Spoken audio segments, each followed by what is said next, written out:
a todos los asistentes. Bienvenidos a este seminario sobre la guía de orientación al aspirante o la metodología de evaluación que se usará en las pruebas escritas de la Fiscalía General de la Nación y los ejes temáticos a evaluarse. Agradecemos su asistencia, su participación el día de hoy. Antes de comenzar, yo quisiera que me confirmaran si está todo bien con el video, con las diapositivas y específicamente con el audio. ¿Me escuchan bien o me escuchan en un tono bajo? Agradecería me confirmaran para ver si damos inicio a lo que nos convoca el día de hoy.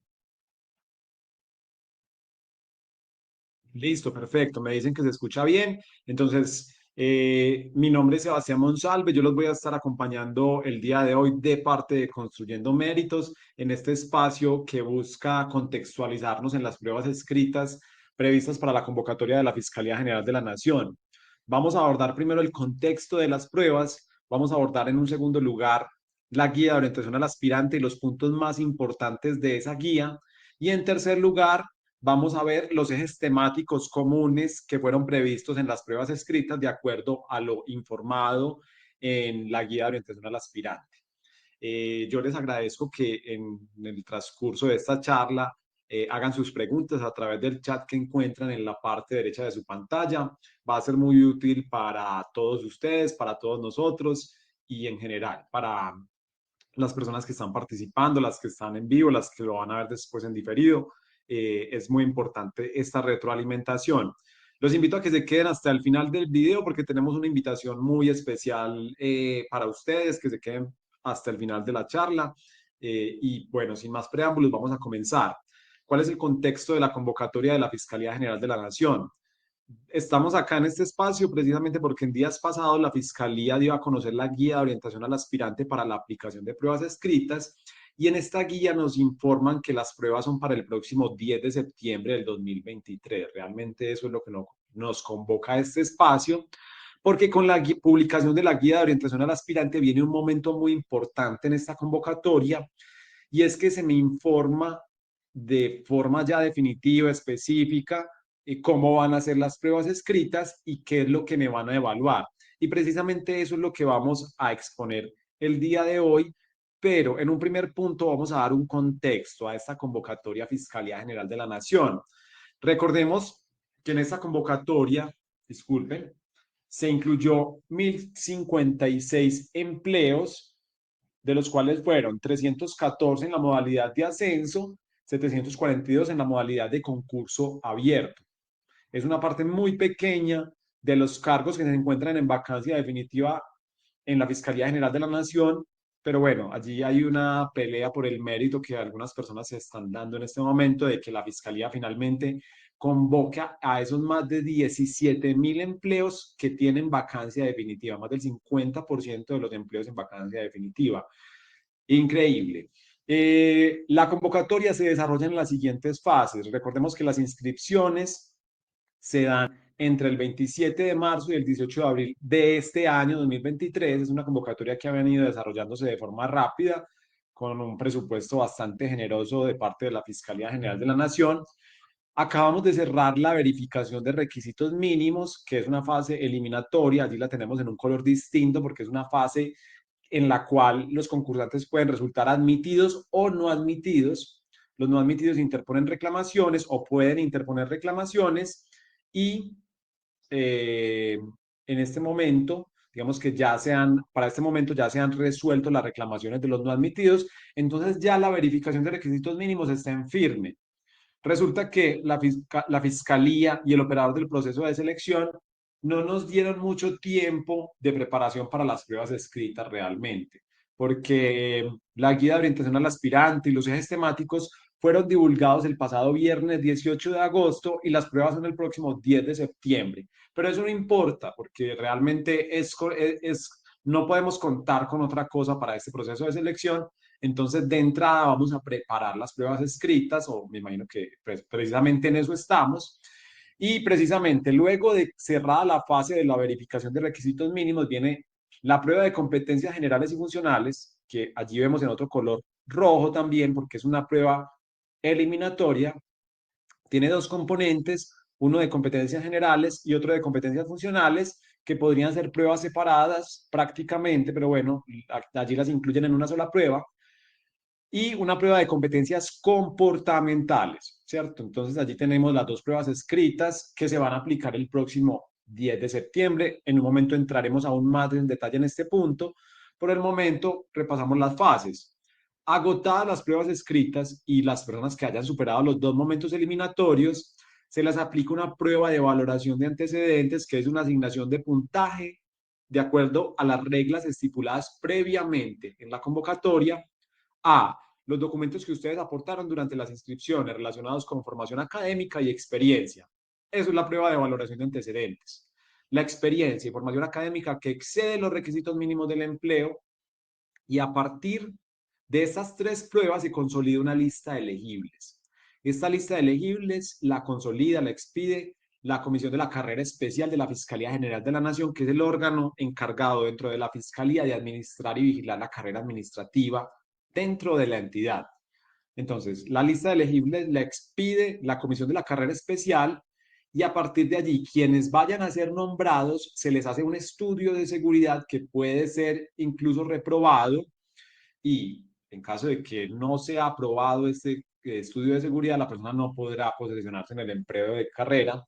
Pero en caso contrario, en caso que sea aprobado el estudio de seguridad, se hace un nombramiento en periodo de prueba, se califican los servicios del elegible y se procede con la inscripción en el registro de carrera administrativa del régimen especial de la Fiscalía General de la Nación. Este es el paso a paso de la convocatoria. Vamos para el momento más importante del proceso de selección, que es precisamente la aplicación de pruebas escritas. Nosotros vamos a los concursos públicos de méritos a ser medidos, a competir, ¿cierto? Digamos que allí podemos utilizar una similitud, o podemos afirmar que el concurso es sinónimo de competencia, porque allí no solamente yo mido mis conocimientos, competencias y habilidades, sino que me mido en conjunto con un grupo de pares para determinar quién tiene mayor mérito para ocupar un empleo de carrera administrativa. Entonces, es una competencia, y esta es la estructura de esa competencia. Nos afirman o nos preguntan, ¿hay un estudio de seguridad? Sí, hay un estudio de seguridad. Esto es atípico en los concursos públicos de méritos del país, pero por la naturaleza misma de la entidad para la cual se concursa, aplican este tipo de pruebas que han sido declaradas acordes con la Constitución en diversos pronunciamientos de la Corte Constitucional, y hasta el momento son válidas en esta convocatoria, en otras convocatorias también, por ejemplo, como la de dragoniantes del IMPEC, también se hace un estudio de seguridad, entre otras pocas convocatorias en las cuales se hacen este tipo de estudios, convocatorias del sector defensa. Es muy limitado. En la fiscalía se hace. ¿Quién opera la convocatoria? Una unión temporal. Una unión temporal, como su nombre lo indica, es cuando dos personas jurídicas se unen para dar cumplimiento a un contrato estatal. En este caso se denomina Unión Temporal Convocatoria FGN 2022, integrada por la Universidad Libre, la empresa privada Talento Humano y Gestión SAS y la empresa privada Temporal SAS. Estas tres, realmente empresas privadas, porque las tres son empresas privadas, de las cuales una es una universidad, operan este proceso de selección, pero la participación principal obviamente es de parte de la Universidad Libre, que se quedó con ese botín que le dio la Fiscalía General de la Nación para operar este proceso de selección. Un montón de dinero se gastó la Fiscalía para desarrollar este proceso de selección. Uno cuestionaría por qué tanto dinero para una cantidad tan limitada de empleos. Pero vamos al contexto, y esta es una parte muy importante de lo que nosotros, desde que nos postulamos a un empleo, debemos tener muy, muy, muy claro. ¿Cuáles son las pruebas que se van a aplicar? Una prueba de competencias generales y funcionales con el 60% de peso porcentual y un puntaje mínimo eliminatorio de 60 sobre 100. Esta prueba es una prueba que pues es la prueba más importante del proceso de selección. Ya vamos a ver cuántas preguntas se incluyen de esta prueba en lo que se va a aplicar el próximo 10 de septiembre. Hay una segunda prueba que es de bueno, aquí debo hacer una aclaración, que eso era lo que estaba precisamente revisando. El puntaje mínimo eliminatorio es de 65 sobre 100. Entonces, para que lo tengan en cuenta, que esta diapositiva tiene una imprecisión. Es de 65 sobre 100, entonces es un poco más exigente. La prueba de competencias comportamentales es clasificatoria, también es la prueba escrita que se aplicará el próximo 10 de septiembre. Y miren que entre ambas pruebas suman el 80%, y finalmente la prueba de valoración de antecedentes tiene un peso porcentual del 20%. Entonces, el próximo 10 de septiembre vamos a hacer medidos, vamos a demostrar nuestros conocimientos, habilidades y competencias en el 80% del concurso, de acuerdo a la distribución porcentual de las pruebas que se van a aplicar. Tener muy en cuenta esta distribución. Ahora sí nos vamos a conectar aún más con las pruebas escritas. Vamos a dejar a un lado las demás fases de la convocatoria. Vamos a dejar a un lado la prueba de valoración de antecedentes. Nos vamos a enfocar en el domingo 10 de septiembre del 2023. ¿Qué evalúan estas pruebas? Entonces yo les mencionaba que la prueba de competencias generales y funcionales podría separarse perfectamente porque son dos componentes distintos.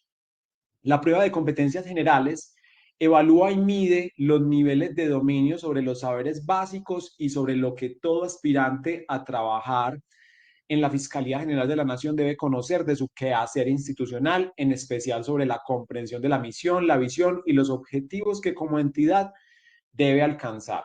En un momento vamos a conectar esto con los ejes temáticos que fueron divulgados para la generalidad de los empleos. ¿Listo? Entonces, vamos aquí de lo general a lo específico. Estamos en las definiciones, en lo que me van a evaluar primero en la prueba de competencias generales y funcionales. En el componente de competencias funcionales me van a evaluar lo siguiente. Esta prueba está destinada a evaluar y calificar lo que debe estar en capacidad de hacer el aspirante, es decir, la capacidad real para desempeñar las funciones individuales de un empleo. Tienen relación con el desempeño o resultados concretos y predefinidos que el servidor público debe demostrar para ejercer un empleo y se define con base en el contenido funcional del mismo. Permite establecer, además del conocimiento, la relación entre el saber y la capacidad de aplicación de dichos conocimientos. Esta prueba, acompañada de la de competencias generales, tiene como propósito garantizar que los aspirantes que la superan cuenten con los conocimientos, habilidades y competencias adecuados para desempeñar el cargo para el cual concursan. Esto lo vamos a aterrizar aún más, pero desde ya vamos a aclarar o vamos a profundizar un poco en el contenido de esta prueba, y lo que se evalúa allí es precisamente los conocimientos que están detrás de las funciones del empleo al cual ustedes están postulando. Eso es básicamente lo que se evalúa en este componente de competencias funcionales. Si el empleo al cual ustedes están postulando tiene un componente de atención psicosocial, pues allí me van a preguntar sobre estos temas. Si es un empleo que es misional, entonces allí me van a preguntar penitenciario, procesal penal. Si el empleo tiene funciones relacionadas con atención de peticiones, quejas, reclamos, sugerencias, política pública de atención al ciudadano, ¿cierto? Mecanismos de participación ciudadana, entre otros, pues me van a preguntar esos conocimientos. Es decir, allí se va a verificar que yo tenga los conocimientos suficientes para desempeñar ese empleo. Ese es el segundo componente de la prueba de competencias generales y funcionales. Y finalmente, la prueba de competencias comportamentales es la segunda prueba que se aplica, clasificatoria, y ya aquí me evalúan otras cosas distintas. Vamos a ver la definición. Aclaro que estas definiciones que estoy mencionando son tomadas literalmente de la guía de orientación al aspirante. ¿Listo? Esta prueba está destinada a obtener una medida puntual y comparable de las variables psicológicas de los aspirantes, así como a evaluar las competencias requeridas para el desempeño de los empleos establecidos por la Fiscalía General de la Nación a la luz de su cultura organizacional, sus principios y valores institucionales, y en especial en relación con el grupo, planta o proceso, según sea el caso en el cual se encuentra vinculado el empleo y vacante a proveer. Estas competencias se encuentran identificadas en el Manual Específico de Funciones y Requisitos, y comprenden las competencias comunes a todos los servidores de la entidad, las comunes por nivel jerárquico y las específicas para los grupos de policía judicial y de fiscalía. Entonces, aquí ya no me van a evaluar conocimientos, aquí me van a evaluar competencias del ser o variables psicológicas o que yo sea capaz de demostrar ciertas actitudes de orientación al ciudadano, de aprendizaje continuo, ¿cierto? Digamos que ya son competencias del comportamiento, no son cognitivas. Y allí vamos a ver la diferencia aún más. Entonces ya ahora vamos a pasar, ya más o menos nos vamos ubicando en las pruebas, más o menos no, nos estamos ubicando en las pruebas que van a aplicar el próximo 10 de septiembre. Ya hicimos una definición de cuál es el contenido de evaluación y ahora vamos a dar un paso más y vamos a la guía de orientación al aspirante. Entonces, la guía de orientación al aspirante es un documento fundamental de todo concurso público de méritos en Colombia, porque esta guía me va a dar a mí la información de lo que me van a evaluar a mí estrictamente el día de las pruebas escritas. Cuando yo inicio un proceso de selección con la inscripción, yo allí tengo un panorama muy amplio de lo que debo estudiar para el día de las pruebas. Y en un escenario ideal, yo desde que me inscribo a un empleo, comienzo con mi proceso de preparación y voy fortaleciendo los conocimientos funcionales que se requieren para desempeñar el empleo, por ejemplo. Voy fortaleciendo también los conocimientos generales, voy aproximándome a las competencias comportamentales, porque esta es información que está allí disponible, que yo puedo interpretar del manual de funciones del empleo y de la misma naturaleza de la entidad para la cual estoy concursando. Pero hay un momento fundamental y es precisamente la publicación de la guía de orientación al aspirante para la aplicación de pruebas escritas. Porque esta guía ya me va a dar una información definitiva sobre cuál va a ser el contenido de las pruebas y cuál va a ser la metodología. Y eso es precisamente lo que me presenta esta guía divulgada por la Unión Temporal, o mejor dicho, por la Universidad Libre, que es el principal responsable de este proceso de selección. En esta guía me dan la metodología de evaluación de las pruebas escritas y una información que es muy importante. Vamos a comenzar con esta información. En total, el día de las pruebas son 150 ítems, 20 en competencias generales, 80 en competencias funcionales y 50 en competencias comportamentales. Entonces, aquí voy a hacer un paréntesis en modo de recomendación. ¿Qué es lo más importante de estas pruebas escritas? Allí lo tienen en el centro, 80 ítems de competencias funcionales. Obviamente, los 20 ítems de competencias generales también son muy importantes, pero miren el componente más importante de esta convocatoria, las competencias funcionales, es lo que ustedes deben fortalecer más de cara a las pruebas escritas. Esta es la distribución de las pruebas que ustedes van a presentar el próximo domingo 10 de septiembre del 2023. Eh, yo les voy a dar una información desde ya que me parece importante y de hecho voy a compartir pantalla brevemente acá porque esa convocatoria tiene una particularidad. Aquí miren, estamos en la guía de orientación al aspirante y es que en esa convocatoria los concursantes podrían postularse a 2 empleos. Entonces, para las personas que solamente se presentaron a 12, si el aspirante se encuentra admitido a un empleo, contará con 4 horas 30 minutos para resolver la totalidad de su cuadernillo, es decir, las pruebas en los componentes general, funcional y comportamental. Pero si el aspirante se encuentra admitido a 2 empleos, deberá validar la sesión a la que deberá asistir, las cuales será previamente informada a través de la citación, teniendo en cuenta lo siguiente.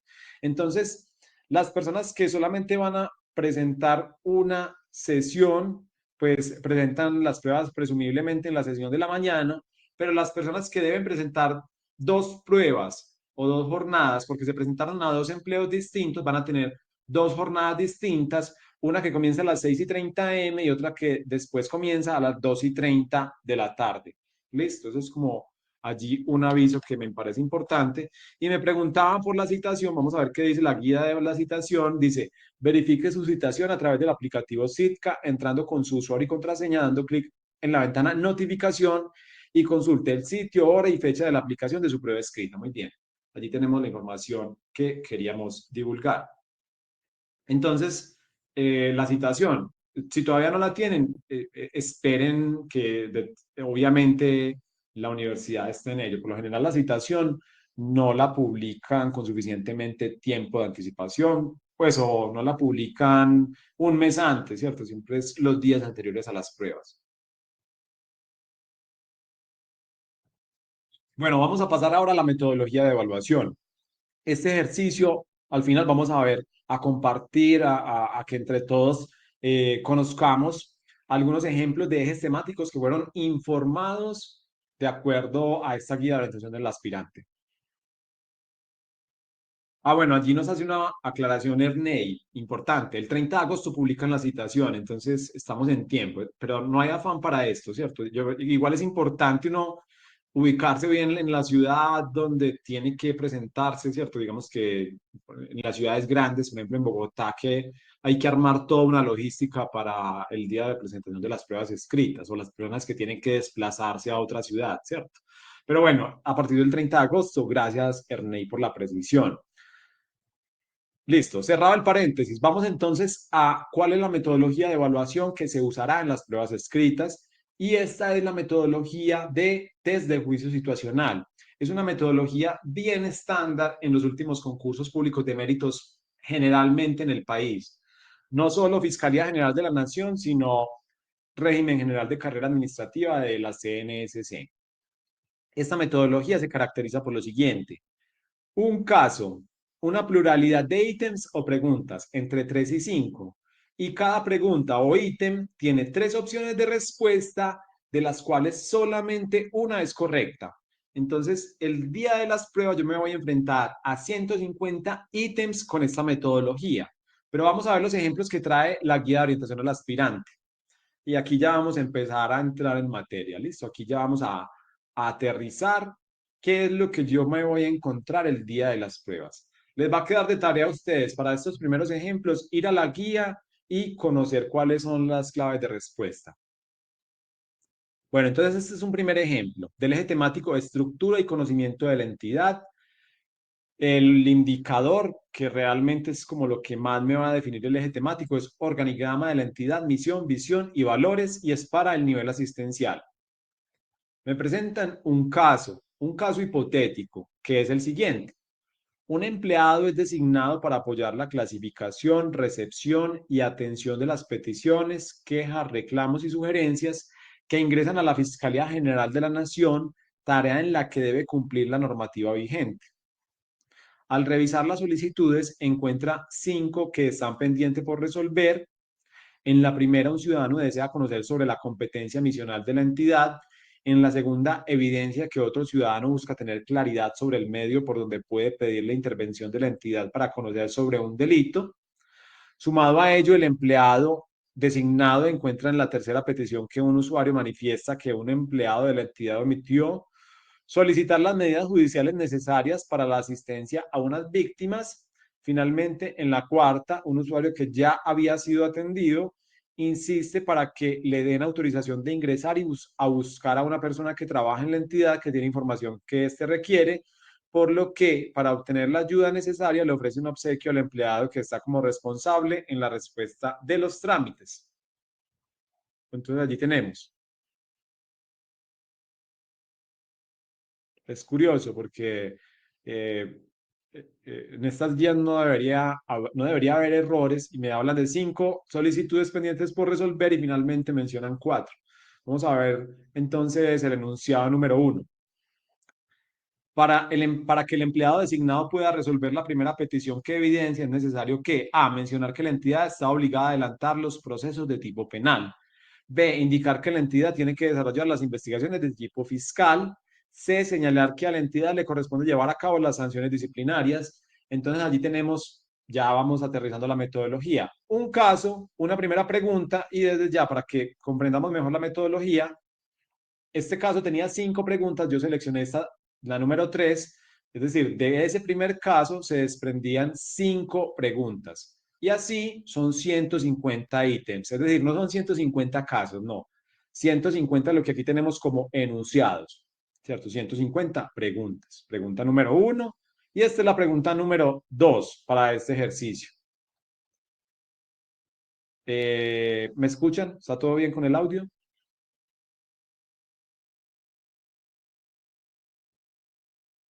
Listo, perfecto. Entonces veamos esta segunda pregunta. Al clasificar la solicitud relacionada con las medidas... Ah, bueno, esta primera pregunta, para que no la dejemos ahí sin resolver, digamos que allí en este caso, cuando a la primera petición, un ciudadano desea conocer sobre la competencia misional de la entidad, entonces, bueno, la competencia misional, mencionar que la entidad está obligada a adelantar los procesos de tipo penal. Obviamente, esto es una pregunta fácil para el nivel asistencial, básica, de qué es lo que hace la Fiscalía General de la Nación. Vamos a ver la pregunta número dos. Miren que para responder la pregunta yo debo acudir al caso. Y lo mismo me sucede con esta. Al clasificar la solicitud relacionada con las medidas judiciales y con base en lo descrito en ella, el empleado debe, entonces vamos a ver cuál es la solicitud de las medidas judiciales. Sumado a ello, el empleado designado encuentra en la tercera petición que un usuario manifiesta que un empleado de la entidad omitió solicitar las medidas judiciales necesarias para la asistencia a unas víctimas. Allí tenemos.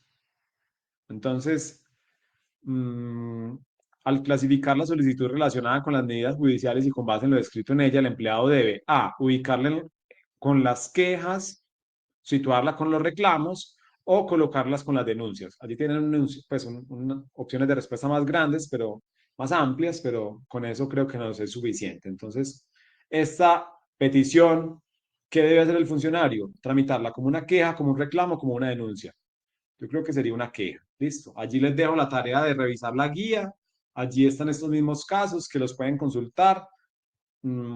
Hay ciertos errores allí, no pues como por, por resaltar los errores simplemente, sino que para que lo tengan en cuenta. Esa primera pregunta contiene un error. La segunda, es decir, este primer caso, perdón, este primer caso de la guía contiene un error en la segunda pregunta.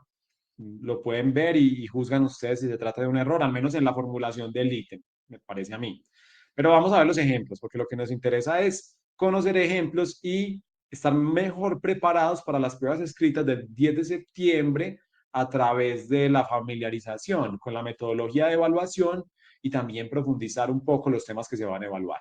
Rápidamente, vamos a ver este ejemplo de normatividad penal para el nivel técnico y es del Código de Procedimiento Penal. Vamos a ver el caso. A un despacho de la Fiscalía General de la Nación llegan dos expedientes, los cuales son asignados a un empleado. El primero de ellos por un hurto simple en el que la víctima es mayor de edad y legalmente capaz. En el momento del hecho resbaló y fue trasladado a un hospital para recibir atención. Sin embargo, ante la imposibilidad física para interponer la querella, decidió comunicarse con el despacho para solicitar información sobre los términos para interponerla, además de la devolución de los bienes que le fueron hurtados. Esto último debido a que la Policía Nacional, al conocer el caso, recuperó un teléfono celular y un computador. Ahora bien, frente al segundo expediente por lesiones personales con arma cortopunzante, la Policía Judicial en su informe ejecutivo advierte que en el hospital fue extraído el objeto punzante que quedó incrustado en la extremidad. Asimismo, en el lugar de los hechos se halló la empuñadura y se debe diligenciar el formato de cadena de custodia de estos elementos. Todo lo anterior en desarrollo del Estatuto de Procedimiento Penal y el Manual del Sistema de Cadena de Custodia. Estos dos documentos, desde ya les adelanto, son básicos para los empleos misionales de la entidad. Pregunta número uno. Ante el impedimento que tiene la persona que fue víctima de hurto para interponer la querella, el empleado le compete A. Informar a un familiar consanguíneo de la víctima para que éste sea quien la instaure. B. Manifestar al fiscal encargado del caso que debe conocer el delito de manera oficiosa. C. Comunicar que puede hacerlo el miembro de la Policía Nacional quien conoció del hecho. Muy bien.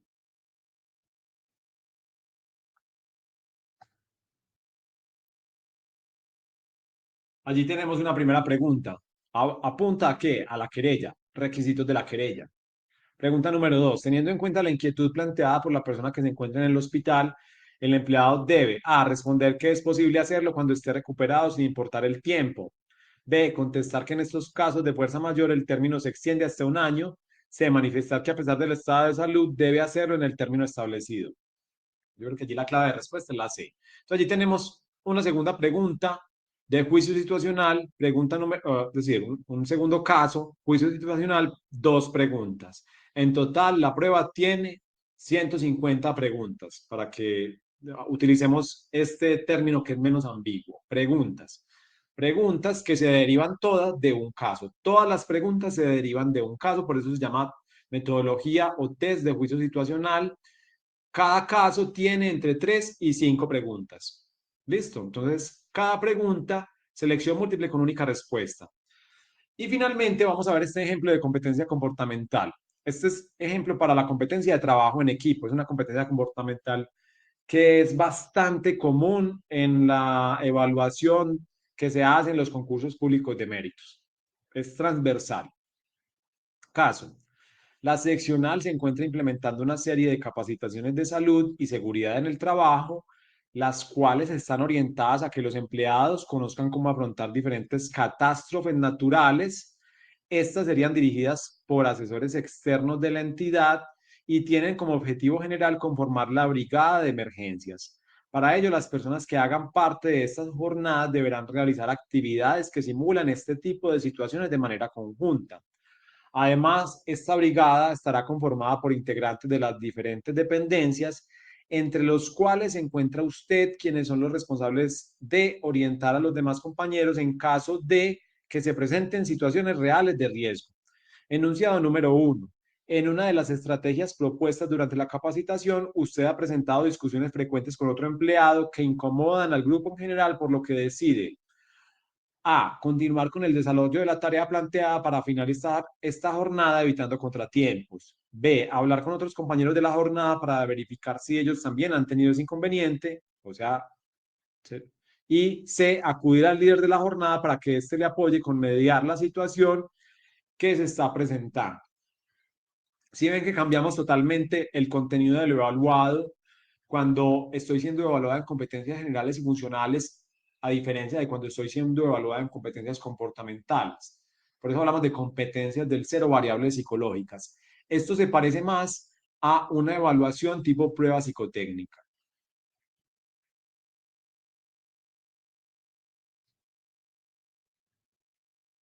Pregunta número 2. Uno de los capacitadores les ha delegado una actividad compleja para la cual usted ya cuenta con experiencia debido a su anterior trabajo. Sin embargo, su equipo ha presentado problemas en su ejecución, por lo que usted decide A. Implementar lo que aprendió para que se pueda agilizar el desarrollo de la capacitación. B. Preguntar a los compañeros qué aspectos son confusos para orientarlos en la capacitación. Y C. Solicitar al capacitador que cambie la tarea para motivar al equipo a seguir participando. Allí se trata de elegir lo que yo haría en esa condición hipotética, ¿cierto? Yo me tengo que sumergir en ese personaje que está siendo sometido a esta pregunta o a esta situación real y definir qué haría yo. Básicamente de eso se trata.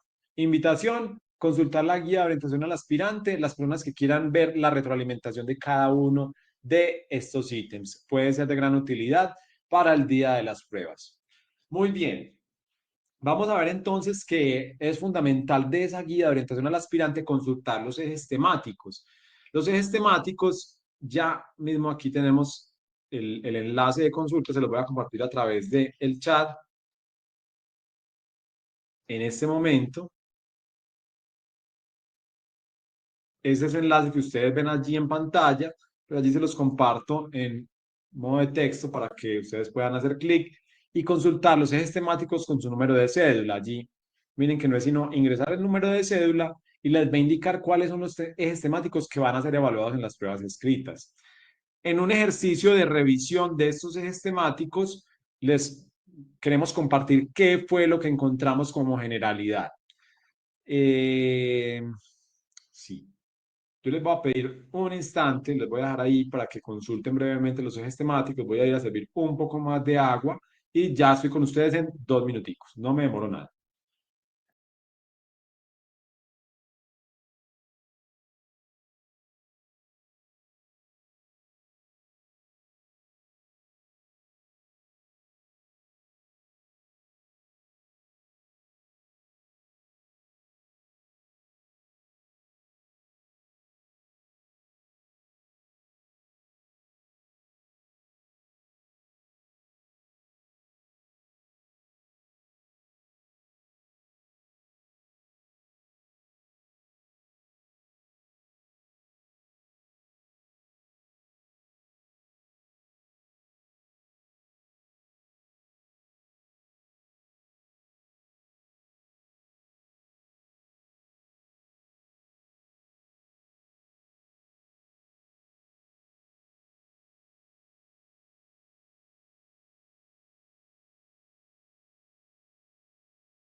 Muy bien, agradezco su amable espera. Entonces vamos a poner en común qué fue lo que observamos de acuerdo también a lo que nos manifestaron nuestros usuarios de ejes temáticos que van a ser evaluados el día de las pruebas, digamos, de forma generalizada. En competencias generales, aquí nos hacen una pregunta, Fabián. ¿Esos ejes temáticos son generales para todos los puestos ofertados o cada eje temático va enfocado al empleo que uno se inscribió? Cada eje, es decir, los ejes temáticos están ligados al empleo que uno seleccionó, pero hay unos componentes comunes. Por ejemplo, este es uno de los componentes comunes y ya ustedes me dirán si es así. Atención, clasificación, análisis e informes de las peticiones, quejas, reclamos y solicitudes. Un primer componente general. Organigrama de la entidad, misión, visión y valores. Ofimática.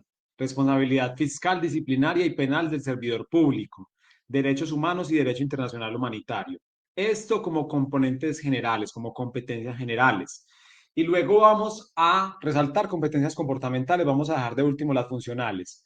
En competencias comportamentales encontramos las siguientes competencias que van a ser evaluadas.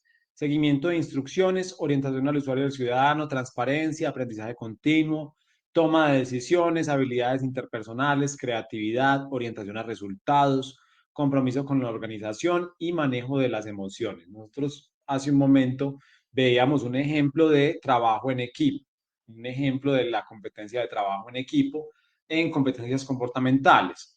Y finalmente, en competencias funcionales, aquí vamos a detenernos más porque hay un montón de temas allí que van a ser evaluados para una diversidad de empleos y vimos los siguientes ejes temáticos: aplicación y garantías en derechos humanos, derecho internacional humanitario, tablas de retención documental, código de infancia y adolescencia, código de procedimiento penal, código penal, metodologías y técnicas de investigación judicial, bueno, infancia y adolescencia, procedimiento penal, código penal, política criminal, metodologías de interpretación. Listo. Allí tenemos algunos ejes temáticos que nosotros vimos generalizados que van a ser evaluados de forma generalizada. Ustedes pueden tener algunos de estos, ¿cierto? Digamos que no necesariamente les van a aparecer todos estos ejes temáticos o obviamente no les van a aparecer, pero es como para que vamos viendo qué es lo que va a ser evaluado en estas pruebas escritas de la Fiscalía General de la Nación. Y ahora, a continuación, nos interesa que nos centremos en unos ejemplos que tenemos preparados para ustedes. Entonces, yo en este momento, Lorena me dice que entra el link, pero no me arroja ningún resultado y sí estoy inscrita. Pues tienes que comunicarte con el operador del proceso de selección, verificar que tu cédula esté bien inscrita, verificar que el documento de identidad en el registro de inscripción que te dio el sistema sí sea correcto y en ese caso si no es correcto, pues allí digamos que ver qué tienes que hacer, qué tienes que ajustar. En todo caso, eso lo debes resolver con el operador del proceso de selección. También me dice Mónica, a mí tampoco me aparece nada. Bueno, allí sí hay una situación que es compleja, porque miren que ya estamos a muy pocos días realmente de la aplicación de estas pruebas escritas y lo justo es que se divulgue con la suficiente anticipación.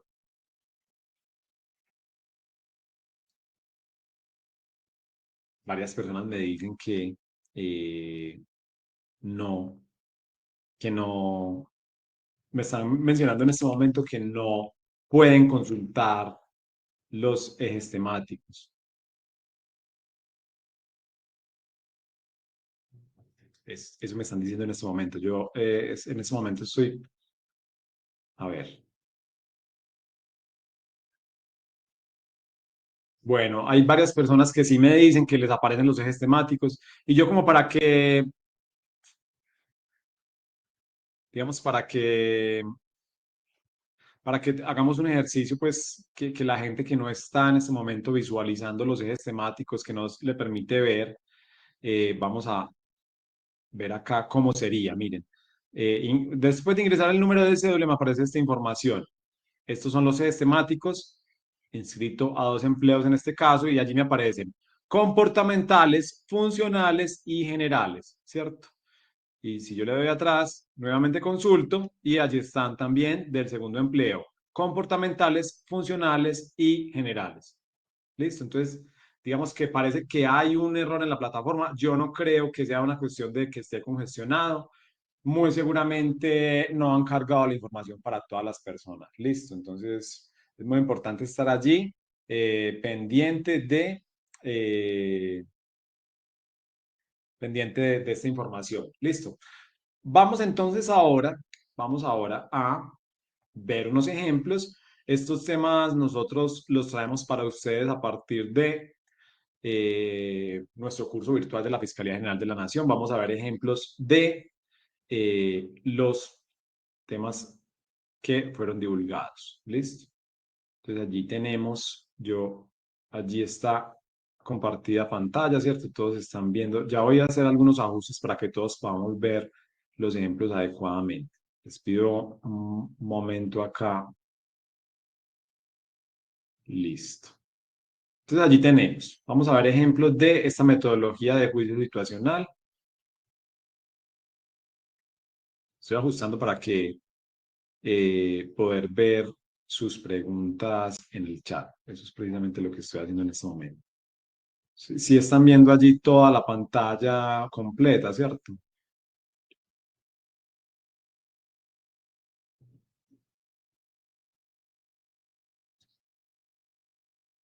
Bueno, vamos a ver el primer ejemplo.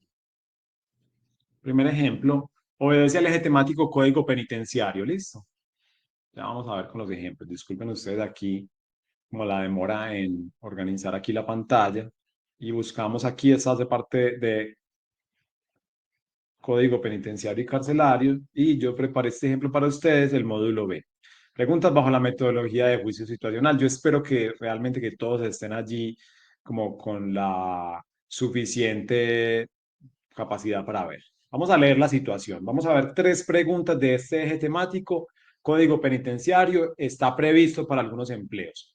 En varios municipios colindantes se viene presentando un incremento de la población privada de la libertad, tanto bajo medida provisional como condenados.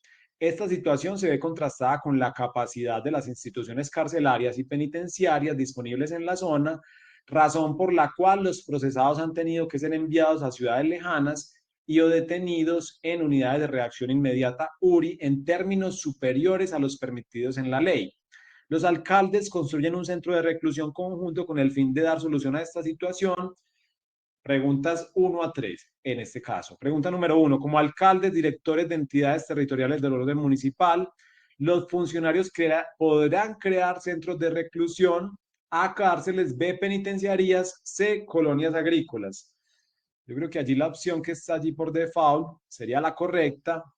Cárceles corresponde a la respuesta A, la clave de respuesta es la A, corresponde a los alcaldes, municipios o distritos la creación, fusión o supresión, dirección, organización, administración, sostenimiento y vigilancia de las cárceles para las personas detenidas preventivamente y condenadas por contravenciones que impliquen privación de la libertad por orden de autoridad policiva. Es decir, en instancias municipales se pueden crear cárceles y no penitenciarías porque las penitenciarías deben ser de competencia del Instituto Nacional Penitenciario y Carcelario.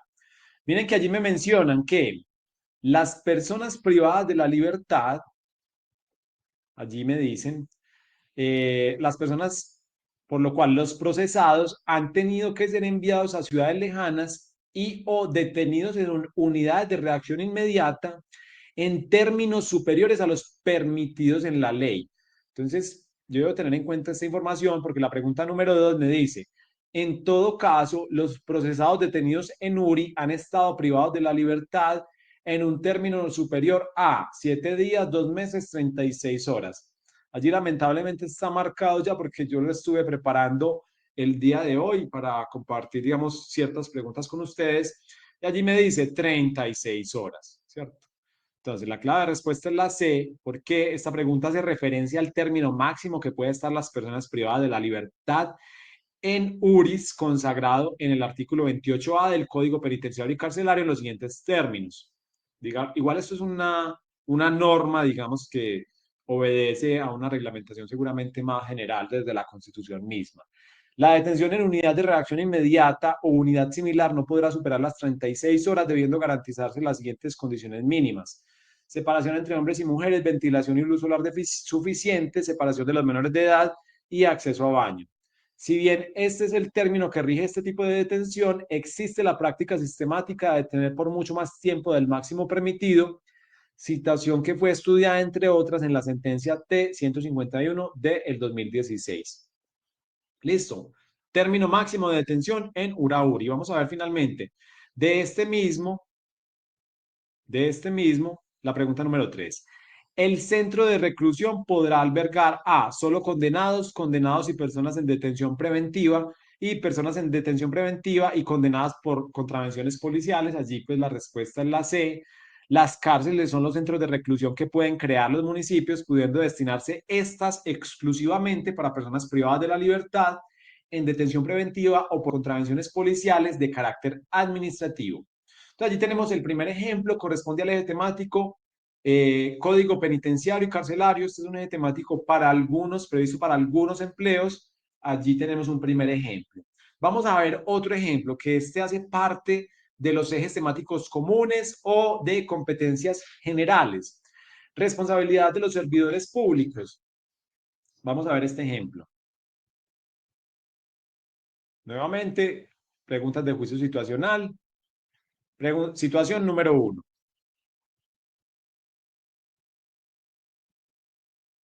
El jefe de laboratorio de una empresa social del Estado municipal, al parecer, ha cometido una serie de irregularidades detectadas por el jefe de control interno. Lo que se detectó fue lo siguiente: algunos servicios se cobraban por debajo del valor definido por la entidad. Se recibió el pago de algunos servicios en la cuenta personal del jefe de laboratorio. No se generaba factura por la totalidad de servicios. Se vendieron algunos insumos sin que el dinero ingresara a la entidad. Los organismos de control vienen adelantando una investigación por estos hechos. Pregunta número 1. Los servidores públicos son responsables por infringir la Constitución política o las leyes y por omisión o extralimitación en el ejercicio de sus funciones. No constituye un órgano competente para investigar la responsabilidad de los hechos mencionados la A. Fiscalía General de la Nación. B. Auditoría General de la República. C. Procuraduría General de la Nación. D. Contraloría General de la República. Allí tenemos, entonces, esto es eje temático: responsabilidad de los servidores públicos. Los servidores públicos son sujetos de diferentes ámbitos de responsabilidad: penal, disciplinaria, fiscal e incluso civil. En este caso, la entidad que no tiene competencia allí sería la Auditoría General de la República, porque la Procuraduría, competencia disciplinaria; la Contraloría, competencia fiscal; y la Fiscalía, competencia en materia de investigación y acusación por los delitos que ocurren dentro del territorio nacional y, bueno, y excepcionalmente en el extranjero, y otras excepciones que hay allí. Entonces se descarta la Auditoría General de la Nación. Y de este eje temático vamos a ver la pregunta número 4. Yo seleccioné las preguntas para que miremos las que me interesaba, pues que creo que son más útiles para ustedes. Vamos a salir, a ver, 4, devolvamos. El funcionario es sancionado con destitución del cargo por la Procuraduría General de la Nación. Estamos hablando del jefe de laboratorio que nos mencionaban al principio. Frente a la conducta del funcionario en otros ámbitos de responsabilidad, es cierto que podrá ser sancionado solamente en un proceso penal. No procede una sanción adicional por los mismos hechos. Podrá ser sancionado solamente en un nuevo proceso de responsabilidad fiscal y podrá ser sancionado adicionalmente en procesos de responsabilidad penal y fiscal. A mí me están presentando que este señor generó un combo de actuaciones y yo debo identificar, bueno, a él lo pueden investigar disciplinariamente, penalmente y fiscalmente. Y esto puede ser concurrente. A eso hace referencia esta pregunta. Entonces yo voy a responder la D, ¿cierto? Que es lo razonable, pues, a mi juicio en este caso. El funcionario es sujeto de responsabilidad en diversos ámbitos: civil, en los procesos de repetición y cuando sea llamado en garantía ante los jueces contenidos administrativos, por comisión de delitos y por ámbitos de responsabilidad fiscal. Esos son los ámbitos de responsabilidad a los que puede estar sometido este servidor público, jefe de laboratorio de una empresa social del Estado. Allí tenemos un segundo ejemplo: responsabilidad de los servidores públicos. Tengo para ustedes un tercer ejemplo y este tiene que ver con las funciones constitucionales y legales de la Fiscalía General de la Nación. Este ejemplo está construido bajo una metodología de selección múltiple con única respuesta. Es bastante formativo, es muy concreto. Funciones, competencias y regulación constitucional de la Fiscalía General de la Nación. Vamos a ello. En relación con las ramas del poder público previstas en la Constitución Política de 1991, la Fiscalía General de la Nación A. Hace parte del Poder Judicial. B. Hace parte del Poder Ejecutivo. C. Es un organismo autónomo constitucional. Esto es básica, digamos, básica. Pregunta, convocatoria a Fiscalía General de la Nación. Puede que no salga, pero ustedes la deben tener muy interiorizada. La Fiscalía hace parte del Poder Judicial. En algunos países, la Fiscalía General de la Nación hace parte de la rama ejecutiva y la nombra directamente el presidente de la República. Llámese Estados Unidos. Allá, el presidente designa directamente al fiscal. Aquí lo designa indirectamente. Ya vamos a ver por qué. En todo caso, la Fiscalía General de la Nación hace parte de la rama judicial del poder público, tiene asignadas ciertas funciones de administración de justicia y potestades de intervención y limitación directa de derechos fundamentales, con el fin de dotar de autonomía a la Fiscalía General de la Nación, especialmente frente al poder presidencial. La Constitución Política de 1991 la asignó a la rama judicial del poder público. Pues digamos que esto es una particularidad de la Constitución del 91 que directamente asigna dentro del organigrama constitucional a la Fiscalía General de la Nación dentro del Poder Judicial. Pero esto lo hace precisamente para separarla del Poder Ejecutivo, porque en ese tiempo esos poderes como la Fiscalía, pues hablo de la gestación de la Constitución Política de 1991, en ese tiempo, esos poderes públicos pues eran tenebrosos. Entonces, lo razonable en ese momento era darle un margen de independencia y asignarla al Poder Judicial. Tenebrosos en el sentido en que una investigación penal en los 80s pues tenía otras particularidades. Eso ustedes lo deben saber pues por historia, ¿cierto? Habían involucrados unos organismos allí, el ejército estaba altamente involucrado en la investigación de delitos, época que un poco oscura, pero bueno, por eso la fiscalía hace parte del Poder Judicial en Colombia. La elección del fiscal general de la Nación es una competencia del presidente, de la Corte o del Procurador General de la Nación. Qué lástima que allí eh, me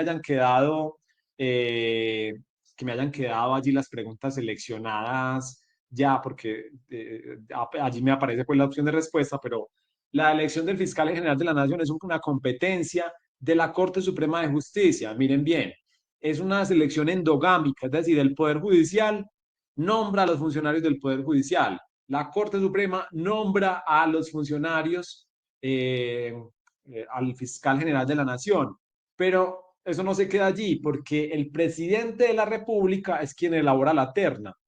Y aquí vamos a rememorar un poco la época en la que hubo ese enfrentamiento tan fuerte entre, bueno, y también pasó en el gobierno de Iván Duque, entre los fiscales que proponía el gobierno de Álvaro Uribe y la Corte Suprema de Justicia que se negaba a nombrar de esos fiscales ternados o de las ternas enviadas por el presidente de ese entonces, aduciendo que no eran competentes para ejercer el cargo, que no cumplían con los requisitos. Una pugna ya entre la Corte Suprema de Justicia y el presidente de la República, propiciada por este sistema de nombramiento. Creo que sucedió lo mismo en el gobierno de Iván Duque, le devolvieron la terna porque consideraba la Corte Suprema de Justicia que esa no era idónea, ¿cierto? Entonces, allí pues una particularidad del sistema de elección.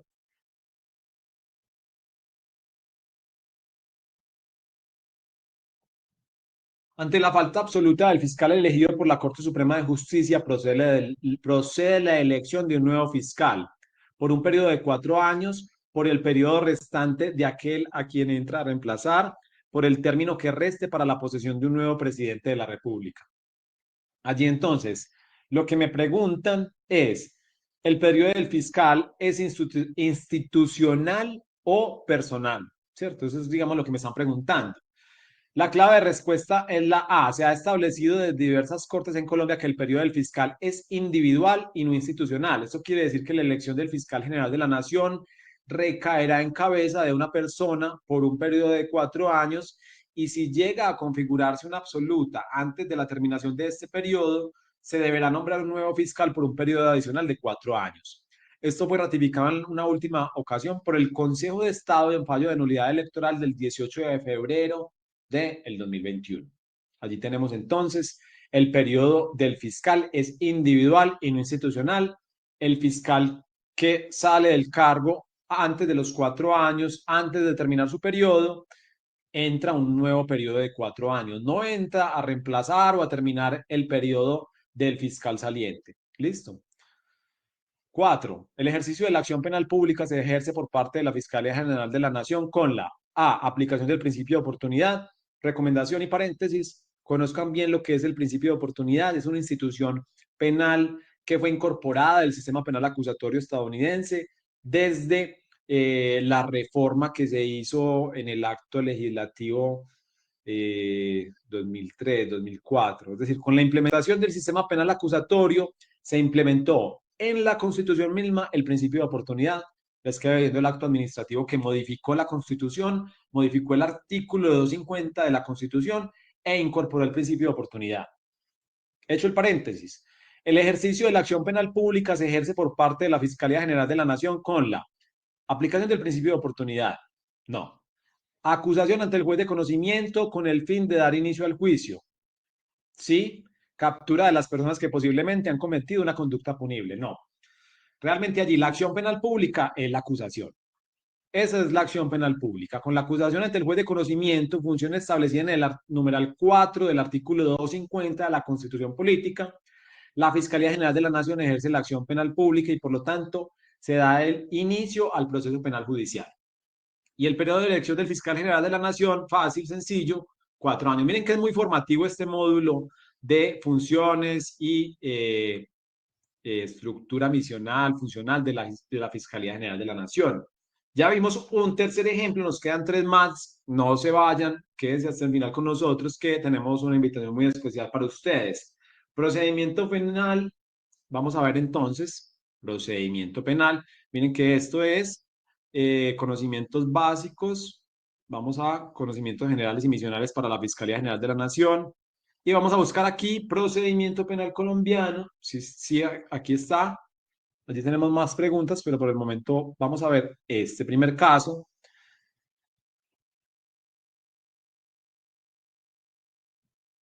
Situación número 1. Un abogado representante de víctimas contrata un software fraudulento que permite vulnerar el acceso del teléfono celular de uno de los acusados del proceso, derivándose de ello una prueba documental que compromete la responsabilidad de este. El abogado la remite a los funcionarios de policía judicial, quienes la incorporan como parte de su labor. El abogado del imputado no advierte la irregularidad de esta prueba que finalmente ingresa al proceso por medio de la fiscalía, quien la solicita en la audiencia preparatoria. Surtida la audiencia del juicio oral e incluso expuestos los alegatos de conclusión, el juez advierte la prueba viciada obtenida con violación del derecho a la intimidad del acusado. El juez de conocimiento, pregunta número 1. En caso de considerar que se trata de una prueba obtenida de forma ilícita, deberá A. Anular la actuación judicial y devolverla a un momento procesal previo. B. Abstenerse de excluir la prueba, pues la exclusión no fue alegada por las partes, disculpen. Excluir la prueba e incluso al momento de proferir una decisión, pues la nulidad opera de pleno derecho. Vamos a ver. La clave de respuesta es la C. Esta pregunta está relacionada con la regla de exclusión probatoria. De acuerdo con los hechos enunciados, la prueba fue obtenida con violación del derecho a la intimidad del acusado. En esta circunstancia, la prueba deberá ser excluida por mandato directo de la Constitución Política, que en su artículo 29 establece que es nula de pleno derecho la prueba obtenida con violación del debido proceso. De encontrar el juez competente que la prueba es ilícita y por lo tanto que debe excluirse, deberá decretar su exclusión de oficio, pues la nulidad de la prueba ilícita opera de pleno derecho, es decir, deberá ser decretada por el juez sin necesidad de solicitud de parte. Allí tenemos una primera pregunta, Código de Procedimiento Penal.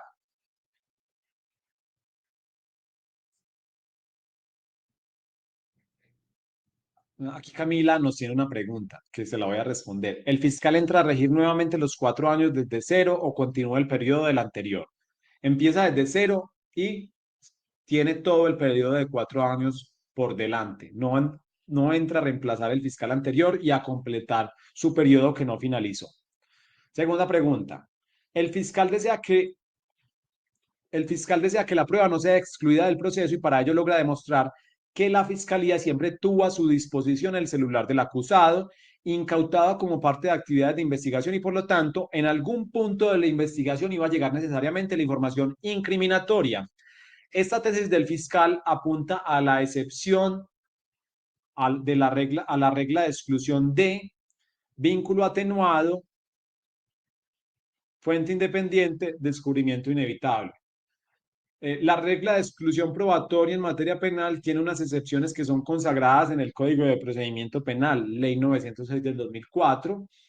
Esas, esas, esas excepciones a la regla de exclusión equivalen a que, si bien hay pruebas que bien pudieron haberse practicado de forma ilícita, no tienen por obligación que ser excluidas del proceso penal porque hay unas excepciones a ese mandato de exclusión.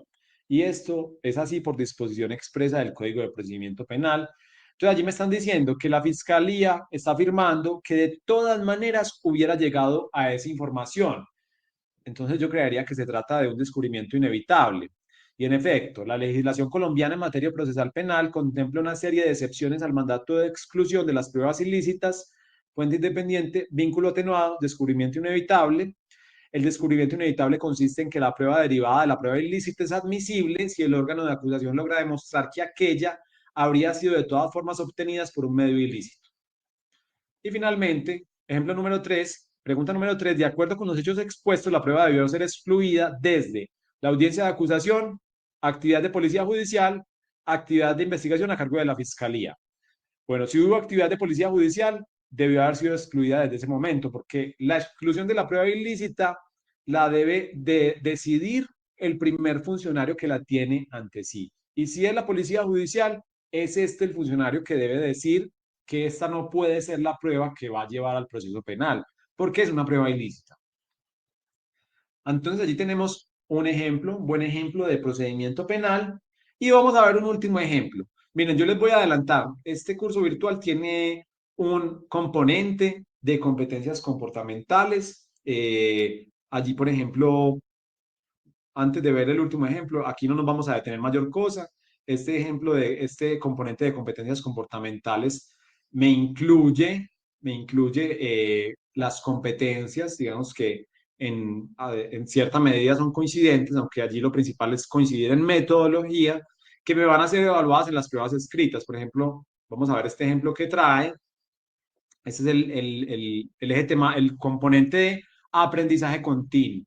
Allí me dicen que es el aprendizaje continuo y cuál es en el ítem, cuál es la opción de respuesta que evidencia la competencia de aprendizaje continuo. Entonces, antes de entrar pues en el último ejemplo, yo les quería mostrar pues que también pues allí van a encontrar competencias comportamentales, pero me interesa que nos detengamos en generales y funcionales y vamos a ver un último ejemplo, ya para terminar, para que nos vayamos a descansar. Les agradezco enormemente su asistencia el día de hoy. Este es un ejemplo de Código Penal colombiano. Vamos a verlo. Preguntas 1 y 2. Yo aquí tenía el pastel en un papelito, un poco vieja escuela. Situación.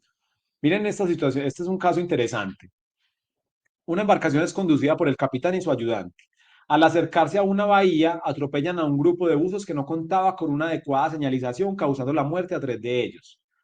Una noticia reciente que contaba pues que un turista había fallecido por una lancha en, en un departamento de la costa Caribe, en días de recientes, similar.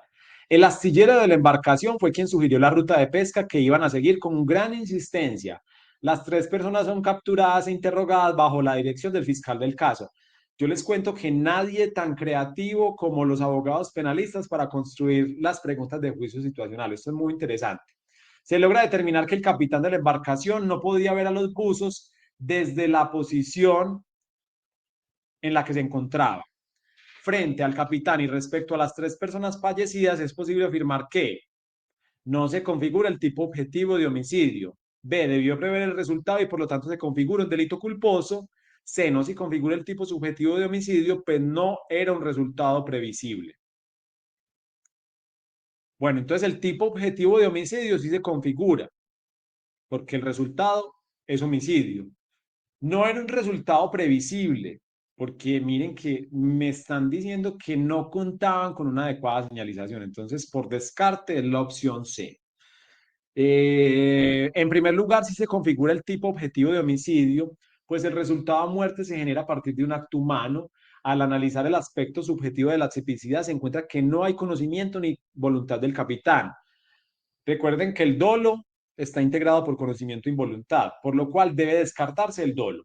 Tampoco hay una infracción al deber objetivo de cuidado, es el elemento esencial de la culpa, entonces debe descartarse. Descartado culpa y dolo, se descarta la antijuridicidad de la conducta.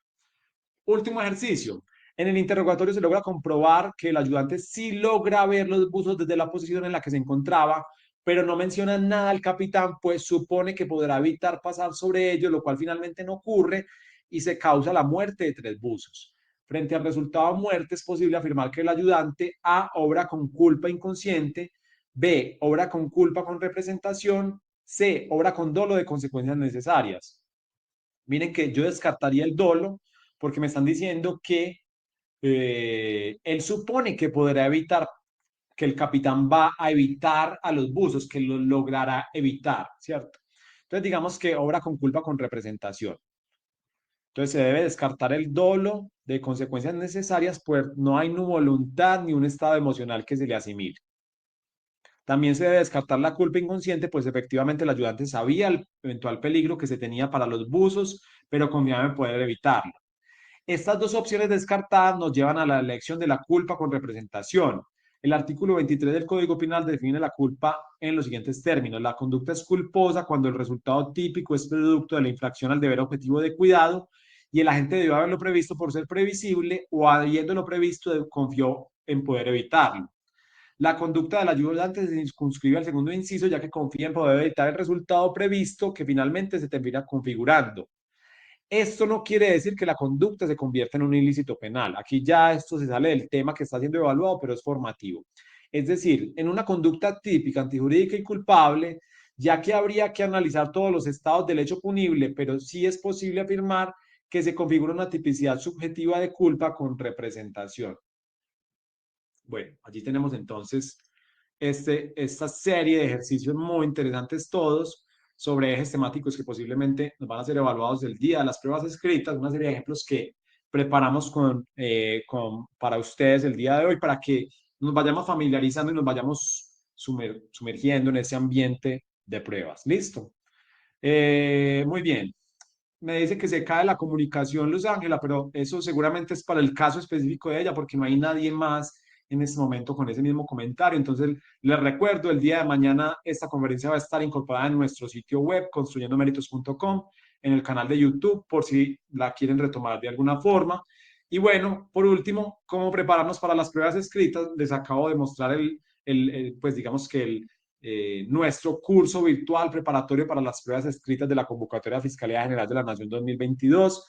Es un curso bastante completo, contiene no solamente simulaciones de pruebas escritas, como les acabo de mostrar, sino una serie de lecciones en video, lecciones en video sobre conocimientos generales y conocimientos funcionales. Ese curso, por ejemplo, este curso es un curso muy especial, contiene aproximadamente 8 videos en sistema penal acusatorio, entre 45 minutos y 1 hora sobre diversos temas del sistema penal acusatorio, sobre estructura del Estado, entre otros temas, digamos que preparatorios para la prueba de competencias generales y funcionales, y también un módulo por cada nivel jerárquico, profesional, técnico y asistencial, para las competencias comportamentales. Es un curso bastante completo, actualizado y específico para la convocatoria de la Fiscalía General de la Nación. Allí nosotros tenemos una ambigüedad, convocatoria de Fiscalía General de la Nación 2023-2022. Hacemos referencia a la misma convocatoria, simplemente se inició en el 2022 y se ejecutó en el 2023, entonces allí para que lo tengan en cuenta. Entonces los invitamos a prepararse con nuestro curso virtual y les mencionamos que teníamos una invitación muy especial. El día de hoy y hasta mañana tendremos un descuento del 20% en el costo de inscripción del curso. Yo les voy a mostrar en este mismo momento cómo pueden ustedes acceder a este descuento. Ya voy allí. Bueno, aquí vamos a utilizar esta misma pestaña. Vamos a ingresar a www.construyendomeritos.com. Voy a ingresar cursos, convocatorias y allí está curso virtual, convocatoria Fiscalía General de la Nación 2023. Voy a copiar el enlace y en un momento se los copio a ustedes en el chat y allí en la zona de pago, miren bien, haz clic para introducir tu código y voy a ingresar el código Fiscalía 2022, aplicar cupón y miren que hay un descuento muy interesante. El curso de 215 mil pesos va a quedar en 43 mil pesos menos, es decir, para un valor total de 172 mil pesos. Este es el descuento, la invitación especial que tenemos para ustedes, para que se preparen con nosotros en un curso bastante completo que contiene una gran diversidad de los temas que van a ser evaluados el próximo 10 de septiembre. Muy bien, muchas gracias por su asistencia el día de hoy. Son muy importantes estos espacios para nosotros. Nos acercan a las necesidades de formación que ustedes tienen como usuarios y como concursantes. Vamos a ver si tenemos algunas preguntas aquí. Bueno.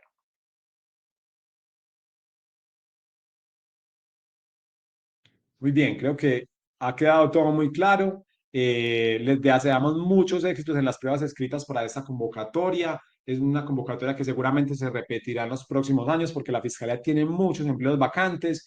Entonces es importante participar, concursar, tener éxito y en caso de no, reevaluar, hacer ajustes hasta alcanzar ese anhelo, ese objetivo de ocupar un empleo de carrera administrativa. Muchas gracias, una feliz noche y nos vemos en otra oportunidad.